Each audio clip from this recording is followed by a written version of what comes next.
জাতীয় ঐক্যের ডাকে আজ রাজনৈতিক দলের সঙ্গে বসছে সরকার। অভ্যুত্থানকারীদের সঙ্গে প্রধান উপদেষ্টার বৈঠক। আওয়ামী দৃষ্টিতে বাংলাদেশকে না দেখতে ভারতের প্রতি আহ্বান। কেন্দ্রীয় ব্যাংকের সংকোচনমুখী মুদ্রানীতির প্রভাব রাজস্ব আদায়ে। লক্ষ্যমাত্রা অর্জনে ব্যর্থ এনবিআর, বেড়েছে ঘাটতি। বন্ড ছাড়ার পরামর্শ অর্থনীতিবিদদের।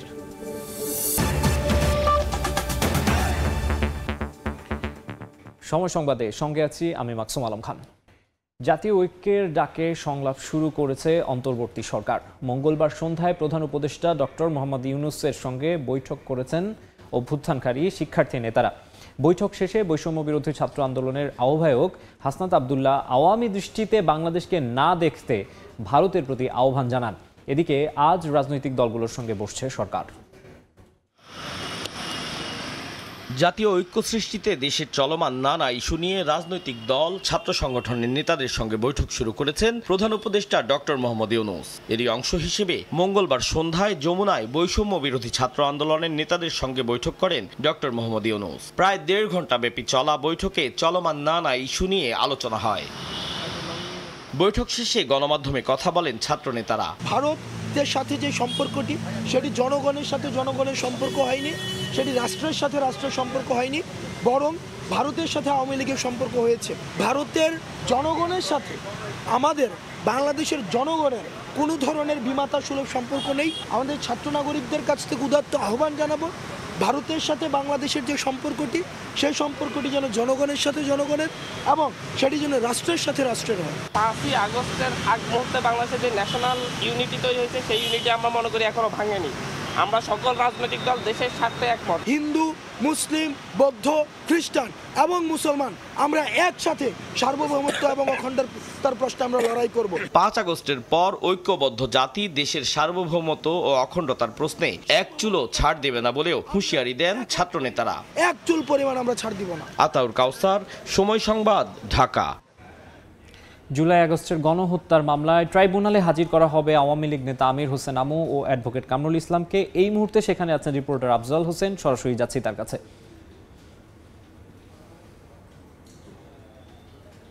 জুলাই আগস্টের গণহত্যার মামলায় আজকে আওয়ামী লীগ নেতা আমির হোসেন আমু এবং অ্যাডভোকেট কামরুল ইসলামকে ট্রাইব্যুনালে হাজির করা হবে। তো এখনো পর্যন্ত তাদেরকে হাজির করা হয়নি। একজন আসামি এসেছেন, কিন্তু আমরা আসলে তিনি কোন মামলার আসামি এটি আমরা আসলে নিশ্চিত এখন পর্যন্ত হতে পারেনি।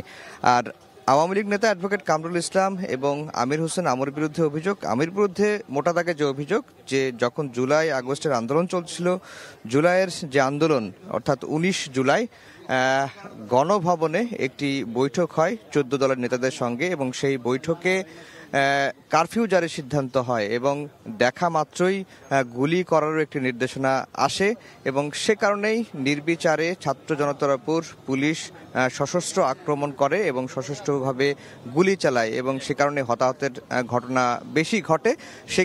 সে কারণেই কিন্তু আমির হোসেন আমুকে এই মামলায় অন্তর্ভুক্ত করা হয়েছে। এর আগে আওয়ামী লীগের 46 জন নেতাকে বিরুদ্ধে গ্রেফতারি পরোয়ানা জারি করা হয় এবং এর মধ্যে বেশ কয়েকজনকে 14 জনকে আওয়ামী লীগের সময়ের 10 জন মন্ত্রী, 2 জন উপদেষ্টা, একজন আমলা এবং একজন সামরিক সাবেক সেনা কর্মকর্তা জিয়াউল হাসান, তাকেও কিন্তু এই মামলায় গ্রেফতার দেখানো হয়। তো সেই কারণে আজকে গ্রেফতার দেখানোর জন্যই আওয়ামী লীগ নেতা আমির হোসেন আমু এবং অ্যাডভোকেট কামরুল ইসলামকে ট্রাইব্যুনালে হাজির করা হচ্ছে। আর অ্যাডভোকেট কামরুল ইসলামের বিরুদ্ধে অভিযোগ হিসেবে ট্রাইব্যুনালের প্রসিকিউশন যেটি বলছে, তিনি ঢাকা 2 আসনের এমপি ছিলেন এবং এমপি থাকা অবস্থায় কামরাঙ্গীরচর ওই এলাকায় যত ধরনের হত্যা হয়েছে, ছাত্র হত্যা, ছাত্র জনতার উপর যত আক্রমণ হয়েছে, ছাত্রলীগ যুবলীগকে তিনি লেলিয়ে দিয়েছেন।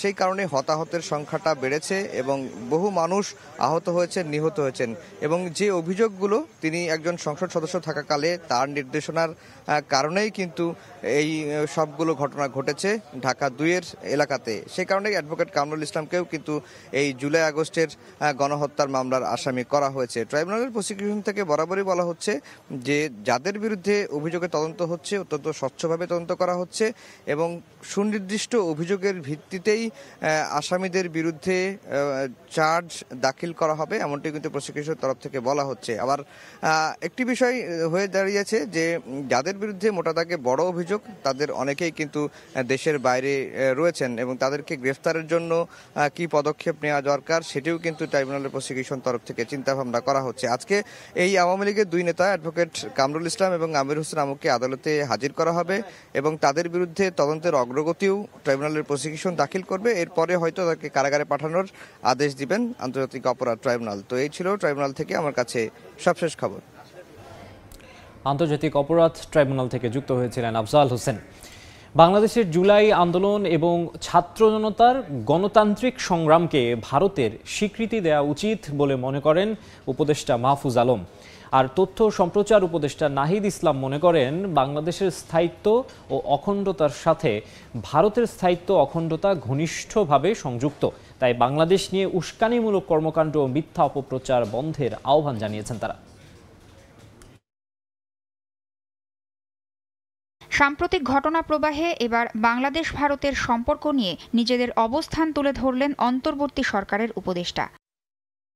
বুধবার ফেসবুক পোস্টে উপদেষ্টা মাহফুজ আলম লেখেন, জুলাই বিপ্লবকে বাদ দিয়ে নতুন বাংলাদেশের ভিত্তি দুই দেশের সম্পর্কের জন্য ক্ষতিকর। প্রায় 2 দশক পর দেশের মানুষ বিনা দ্বিধায় গণতান্ত্রিক অধিকার ভোগ করছে উল্লেখ করে তিনি অভিযোগ করেন, জুলাই বিদ্রোহকে জঙ্গি, হিন্দু বিরোধী এবং ইসলামবাদী দখল হিসেবে প্রতিষ্ঠার চেষ্টা করছে ভারত।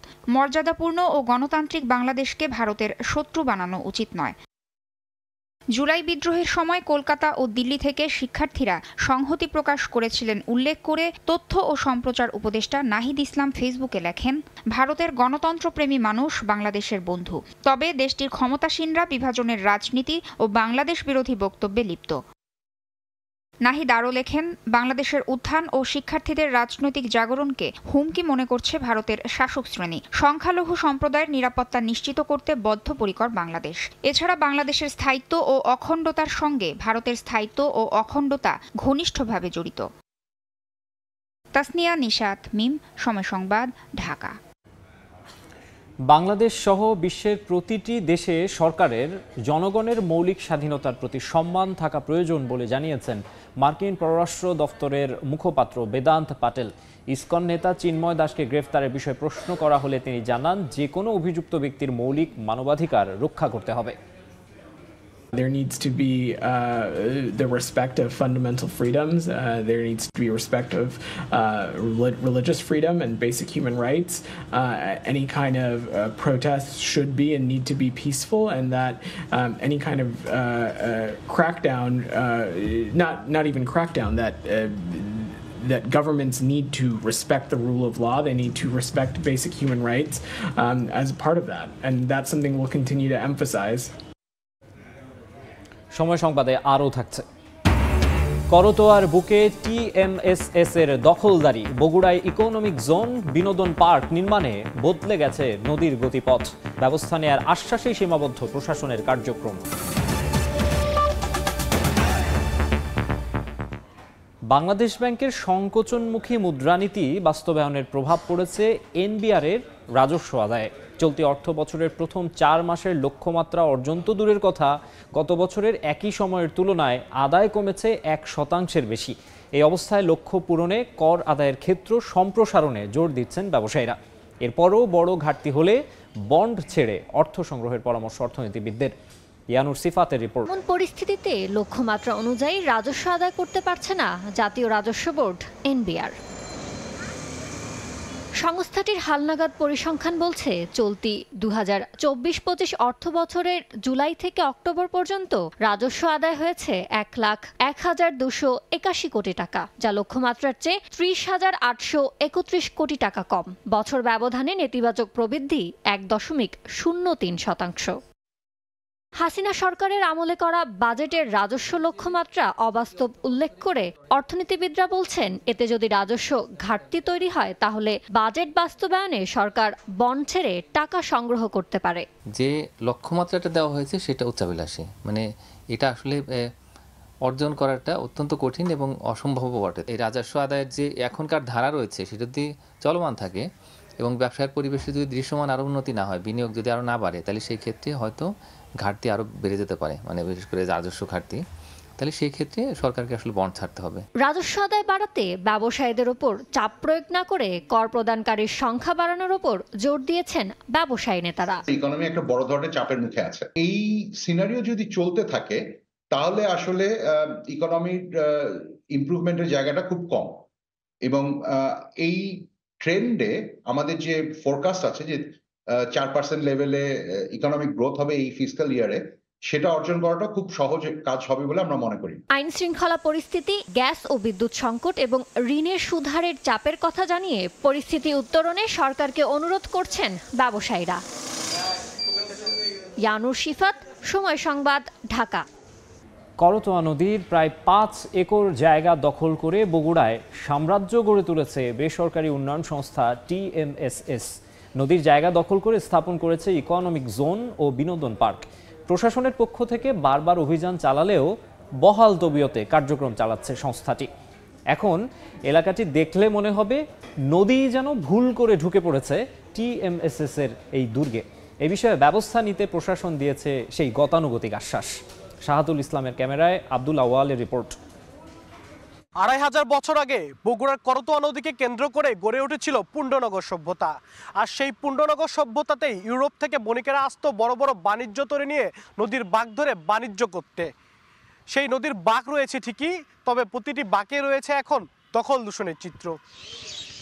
করতোয়া নদীর পানির প্রধান উৎস এখন বিভিন্ন কলকারখানার বর্জ্য মিশ্রিত কালো জল। ঢাকা রংপুর মহাসড়কে বগুড়ার বাঘোপাড়ায় নামবিহীন এক পেপার মিলের বর্জ্য নামছে নদীতে। খোঁজ নিয়ে জানা যায় এটি বেসরকারি উন্নয়ন সংস্থা TMSS এর অঙ্গ প্রতিষ্ঠান BCL এর পেপার মিল। শুধু করতোয়া দূষণেই ক্ষান্ত হয়নি TMSS, দখলেও সবার সেরা বেসরকারি সেবামূলক এই প্রতিষ্ঠান। প্রথমে ময়লা ফেলে নদী ভরাট, তারপর সীমানা প্রাচীর, এভাবেই করতোয়া নদীর বড় একটি অংশ গিলে খেয়েছে TMSS। নদী দখল করে এই প্রতিষ্ঠানের সাম্রাজ্য এতটাই বড় হয়েছে যে আপাত দৃষ্টিতে মনে হবে এই সাম্রাজ্যের ভেতরে নদী ঢুকে পড়েছে। তাই নদীর গতিপথ পরিবর্তন করে গড়ে তোলা হচ্ছে TMSS এর ইকোনমিক জোন ও বিনোদন পার্ক। TMSS আস্তে আস্তে একটা জমি কিনে সেখানে গাছ লাগায়। মানে পানির অবস্থা এমন একটা হয়ে গেছে যে আমরা আর পানিতে নামতেই পারি না। শুধু স্থানীয়দের অভিযোগই নয়, সরকারি নথি বলছে এ পর্যন্ত যতবার জরিপ হয়েছে ততবারই করতোয়া দখল দূষণে TMSS ও BCL এর নাম উঠে এসেছে। নথি অনুযায়ী করতোয়া নদীর 4.9 একর জমি দীর্ঘদিন ধরে দখল করে থাকলেও তা উদ্ধার করতে পারেনি প্রশাসন। অব্যাহত দখল দূষণের কারণে 2019 সালে TMSS এর নিবন্ধন বাতিলের সুপারিশের সঙ্গে 20 কার্যদিবসের মধ্যে ফৌজদারি আইনে মামলা করতে বলা হয় দখলদারদের বিরুদ্ধে। তবে নদী দখলের অভিযোগকে ভিত্তিহীন দাবি করছে TMSS কর্তৃপক্ষ। পরিমাপে সরেজমিন কোথাও কিন্তু TMSS নদীর সম্পত্তি দখল করেছে এই ধরনের কোনো রিপোর্ট বা প্রতিবেদন কিন্তু আসে নাই। করতোয়া দখল দূষণে TMSS সরাসরি জড়িত স্বীকার করে জেলা প্রশাসন বলছে দ্রুত নেওয়া হবে ব্যবস্থা। ওনারা বলেন জেলা প্রশাসন থেকে লিজ দেওয়া হয়েছে। তো এটি আসলে আমরা নথি ঘাটাঘাটি করে যেটি দেখেছি যে এই নদীর জায়গা লিজ দেওয়ার আসলে কোনো বিধান নেই। TMSS সংলগ্ন এলাকা সেখানে কিন্তু 11 কিলোমিটার আমরা আরও অতিরিক্ত খনন অতি শীঘ্রই শুরু করব। ডিমার্কেশন যখন হয়ে যাবে ওই আমার নদী এরিয়ার মধ্যে যে স্থাপনাই থাকবে সেগুলো আমরা উচ্ছেদ করব। 2023 সালে নদী দখলের অভিযোগে TMSS-কে 10 লাখ টাকা জরিমানা করেছিল জেলা প্রশাসনের ভ্রাম্যমাণ আদালত। আব্দুল আউয়াল, সময় সংবাদ, বগুড়া। প্রতিষ্ঠার 1 যুগ পার হলেও কাঙ্ক্ষিত নাগরিক সেবা দিতে ব্যর্থ রাজশাহী ওয়াসা। শুধু সিস্টেম লসের কারণে প্রতি বছর 8 কোটি টাকার বেশি রাজস্ব বঞ্চিত হচ্ছে প্রতিষ্ঠানটি। অপচয়, অবৈধ সংযোগ সহ নানা কারণে দৈনিক অন্তত 30% পানি অপচয় হয় ওয়াসার। এতে 5 বছরে প্রতিষ্ঠানটি রাজস্ব হারিয়েছে 41 কোটি টাকার বেশি। পানির মান ও দফায় দফায় দাম বাড়ানো নিয়ে ক্ষোভ আছে নগরবাসীর। তবে কর্তৃপক্ষের দাবি অবৈধ সংযোগ বন্ধ সহ সিস্টেম লস কমাতে কাজ করছেন তারা। আব্দুল সালামের ছবিতে শাহিন আলমের রিপোর্ট। রাজশাহী সিটি কর্পোরেশন এলাকায় দৈনিক পানির চাহিদা 13.5 কোটি লিটার। নগরবাসীর সুপেয় পানির চাহিদা মেটাতে গিয়ে প্রতিষ্ঠানটি প্রতিদিন গড়ে 3 কোটি লিটারের বেশি পানি অপচয় করে। ওয়াসার ভাষায় যেটিকে বলা হয় সিস্টেম লস। 2010 সালে যাত্রা শুরু করা রাজশাহী ওয়াসা এক যুগের বেশি সময় পেরিয়ে এলেও এখনও 30% পানির সুবিধা থেকে বঞ্চিত হচ্ছে নগরবাসী। ওয়াসার তথ্য বলছে 5 বছরে প্রতিষ্ঠানটি রাজস্ব হারিয়েছে 41,12,35,000 টাকা। এছাড়া পানির মান ও দফায় দফায় মূল্য বৃদ্ধি নিয়ে ক্ষোভ নগরবাসীর। গ্যারেজ সপ্তাহে বা 15 দিন অন্তর দই ওই পানি দিয়া ওটা খাবার তো উপযুক্ত প্রশ্নই আছে। পানির দাম প্রতি বছরেই বাড়াচ্ছে, যেটা গ্রাহকদের জন্য কষ্টসাধ্য হচ্ছে, অথচ পানির মান সেই উপযোগী না। যে সার্ভিসটা আমাদেরকে দেয় ওয়াসা, সেই সার্ভিসটা সন্তুষ্টজনক না। আর মাসে তো আমাদেরকে একটা বিল দিতে হয়, পে করতে হয়। পানি আসলো কি আসলো না সেটা দিতে হয়, বিলটা ঠিকমতো দিতে হয়। নাগরিক সমাজের প্রতিনিধিদের অভিযোগ, পেশাদারিত্বের ঘাটতি থাকায় বাড়েনি ওয়াসার সেবার মান। সংশ্লিষ্ট যে বিভাগ রয়েছে এবং একই সাথে ওয়াসার দায়িত্বশীল ভূমিকা রাখা দরকার, কারণ এই দায়িত্বশীল ভূমিকা যদি তারা রাখতে পারে এবং গণশুনানির মধ্য দিয়ে যদি এই ওয়াসার যে পানির দাম যদি নির্ধারণ করা যায়, তাহলে ওয়াসার প্রতি সাধারণ মানুষের একটা আস্থা তৈরি হতে পারে। তবে সিস্টেম লস কমানোর পাশাপাশি অবৈধ সংযোগ বিচ্ছিন্ন করতে কাজ চলছে বলে দায়সারা মন্তব্য প্রতিষ্ঠানটির। DMA system, district meter area system, সেই অনুযায়ী একটা সমীক্ষা প্রকল্প ইতিমধ্যে আমরা পরিচালনা করে সমাপ্ত করেছি। মন্ত্রণালয় থেকে প্রকল্পটা পাশ হলে এই প্রকল্প যদি বাস্তবায়ন করতে পারি, তাহলে বর্তমানে যে সিস্টেম লস যেটা 30% বা তার কাছাকাছি আছে, এটা গ্রহণযোগ্য মাত্রা তো 10%-এর নিচে আনা সম্ভব হবে। ওয়াসার তথ্যমতে দৈনিক রাজশাহী নগরীতে প্রতিষ্ঠানটি সরবরাহ করছে 9,80,00,000 লিটার সুপেয় পানি। শাহিন আলম, সময় সংবাদ, রাজশাহী। পার্লামেন্ট সদস্যদের বিরোধিতার মুখে পড়ে সামরিক আইন জারির আদেশ প্রত্যাহার করেছেন দক্ষিণ কোরিয়ার প্রেসিডেন্ট ইউন সুক ইয়োল। মঙ্গলবার আকস্মিক ওই ঘোষণার পর পার্লামেন্টের 300 সদস্যের মধ্যে 190 জন বিপক্ষে ভোট দেন। এর আগে মার্শাল ল জারির খবরে বিক্ষোভে ফেটে পড়েন সিউলের বাসিন্দারা। প্রেসিডেন্টের পদত্যাগের পাশাপাশি গ্রেফতারেরও দাবি জানান তারা। পার্লামেন্টের সদস্যদের বিরোধিতার মুখে পড়ে অবশেষে সামরিক আইন জারির আদেশ প্রত্যাহারের সিদ্ধান্ত নিলেন দক্ষিণ কোরিয়ার প্রেসিডেন্ট ইয়ন সুক ইয়োল। বলেন, সামরিক আইনের অবসান ঘটাতে পার্লামেন্টের সিদ্ধান্ত মেনে নেওয়া হচ্ছে। বড়দিন সামনে রেখে ইউরোপের অন্যতম দৃষ্টিনন্দন আলোকসজ্জার আয়োজন করেছে পর্তুগাল। বিশ্বের নানা প্রান্তের পর্যটকদের আকর্ষণ করছে রাজধানী লিসবন সহ বিভিন্ন শহরের চোখ জোড়ানো বর্ণিল আলো। তারিকুল হাসান আশিকের রিপোর্টে বিস্তারিত। সন্ধ্যা নামতেই চমকপ্রদ আলোকসজ্জায় আলোকিত পর্তুগালের রাজধানী লিসবনের বিভিন্ন পর্যটন স্পট সহ নগরের বিভিন্ন রাস্তা। বাদ যায়নি অলিগলিও। খ্রিস্ট ধর্মাবলম্বীদের সবচেয়ে বড় ধর্মীয় উৎসব বড়দিনকে সামনে রেখে পুরো শহরে সাজ রব। শহরের বিভিন্ন রাস্তার আলোকসজ্জা নজর কাড়ছে পর্যটকদের। বিনামূল্যে নগর কর্তৃপক্ষের পরিচালনায় বিশেষ যানবাহনে চড়ে নগরের আলোকসজ্জা উপভোগের সুযোগ পাচ্ছেন দেশটির নাগরিক সহ পর্যটকরাও। মেতে উঠছেন উল্লাসে। শুধু রাস্তাই নয়, বাহারি সাজে সাজানো হয়েছে শপিং মল থেকে শুরু করে বিভিন্ন স্থাপনাও। প্রবাসী বাংলাদেশিরাও উপভোগ করছেন চোখ জোড়ানো সৌন্দর্য।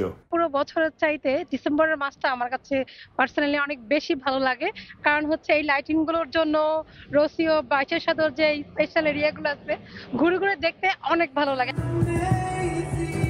উৎসবমুখর পরিবেশ আর শহরের নতুন এ রূপ নগরবাসীর মনেও এনে দিয়েছে প্রশান্তির পরশ। তাই কর্মব্যস্ত দিন শেষে সন্ধ্যা নামতেই পরিবার পরিজন নিয়ে উৎসবমুখর পরিবেশে বেরিয়ে পড়েন তারা। আবহাওয়া ভালো থাকায় ভ্রমণ পিপাসুরাও বেছে নিচ্ছেন পর্তুগালকে।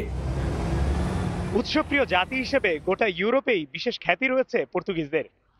তাই সবচেয়ে বড় ধর্মীয় উৎসব বড়দিনকে সামনে রেখে পর্তুগিজদের এই আলোক উৎসব নজর কাড়ে বিশ্ববাসীর। শুধু পর্তুগিজরাই নয়, বিশ্বের নানা প্রান্ত থেকে পর্যটকরা ছুটে আসেন লিসবন সহ পর্তুগালের বিভিন্ন শহরে চমৎকার এই আলোকসজ্জা উপভোগ করতে। তারিকুল হাসান আশিক, সময় সংবাদ, লিসবন, পর্তুগাল। এ পর্যায়ে শীর্ষ সংবাদ জানিয়ে দিচ্ছে আরেকবার। জাতীয় ঐক্যের ডাকে আজ রাজনৈতিক দলের সঙ্গে বসছে সরকার। অভ্যুত্থানকারীদের সঙ্গে প্রধান উপদেষ্টার বৈঠক। আওয়ামী দৃষ্টিতে বাংলাদেশকে না দেখতে ভারতের প্রতি আহ্বান। কেন্দ্রীয় ব্যাংকের সংকোচনমুখী মুদ্রানীতির প্রভাব রাজস্ব আদায়ে। লক্ষ্যমাত্রা অর্জনে ব্যর্থ এনবিআর। বেড়েছে ঘাটতি। বন্ড ছাড়ার পরামর্শ অর্থনীতিবিদদের।